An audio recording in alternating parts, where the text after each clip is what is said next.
अरबी समुद्राच्या खवळलेल्या लाटांमध्ये उभा असलेला अभेद्य किल्ला ज्याने इंग्रज, पोर्तुगीज आणि सिद्धी यांना थरथर कापायला भाग पाडलं, तो म्हणजे सुवर्णदुर्ग.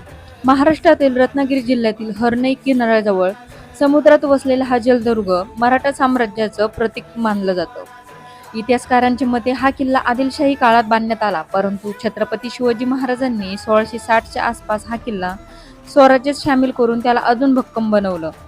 सुवर्णदुर्ग हा फक्त किल्ला नव्हता, तर तो मराठा आरमाराचा समुद्रातील वाघ होता. या किल्ल्यावरून मराठा आरमार समुद्रावर लक्ष ठेवत असे. शत्रूंची जहाजं दिसताच तोफांचा वर्षाव केला जायचा. या दुर्गाचा सर्वात प्रसिद्ध सरखेल म्हणजे कान्होजी आग्रे. कान्होजी आग्रे यांनी इंग्रज, पोर्तुगीजच्या जहाजांना अक्षरशः समुद्रात धूळ चारली. त्यांच्या आरमार शक्तीमुळे परकीय सत्त्यांना कोकण किनाऱ्यावर सहज वर्चस्व गाजवता आलं नाही. सुवर्णदुर्गाभोवती प्रचंड मजबूत बंदी, समुद्राच्या दिशेने रोखले जाणारे तोफा आणि गुप्त प्रवेश मार्ग होते. भरतीच्या वेळी हा किल्ला अधिकच अभेद्य बनत असे.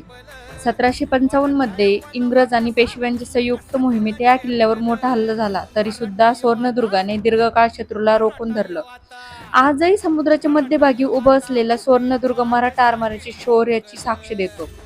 जमीन जिंकणारे अनेक झाले, पण समुद्र राज्य करणारे फक्त मराठीच होते. अशाच इन्फॉर्मेटिव्ह व्हिडिओसाठी कालच्या प्रवासला लाईक, शेअर आणि सबस्क्राईब करायला विसरू नका. भेटूया पुढच्या व्हिडिओमध्ये. धन्यवाद.